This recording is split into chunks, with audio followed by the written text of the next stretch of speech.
L-oppożizzjoni hija mħassba għal fatt li l-Awtorità Maltija għat-Turiżmu permezz naturalment tal-Ministeru għat-Turiżmu ħadet id-deċiżjoni li tiċċaqlaq minn triq il-merkanti fil-ġimgħat li ġejjin għal dan il-post illi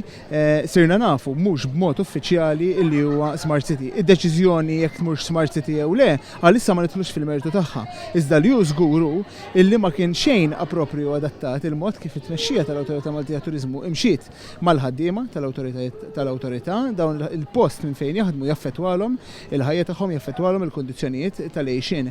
tagħhom huwa assolutament inaċċettabbli lil ħaddiema u l-stakeholders kollha li b'xi mod ieħor jiġu f'kuntatt mal-Awtorità Maltija għat-Turiżmu kellhom isiru jafu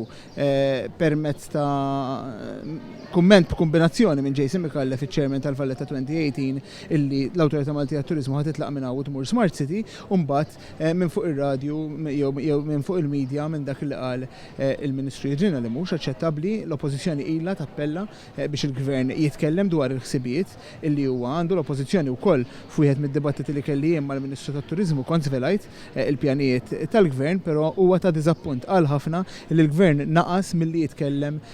mal-ħaddiema. Jirrifletti attitudni ta' disregard ta' arroganza min-naħa ta' tmexxija fil-konfront tal-ħaddiema, jirrifletti wkoll attitudni ta' Gvern illi ma jistax jikkonċentra fuq il-ħidma tiegħu għaliex kull filgħodu qed ikollu jqum u jara kif ser jirrispondli għal iskandli illi hu n-nies tiegħu stess daħlu fihom.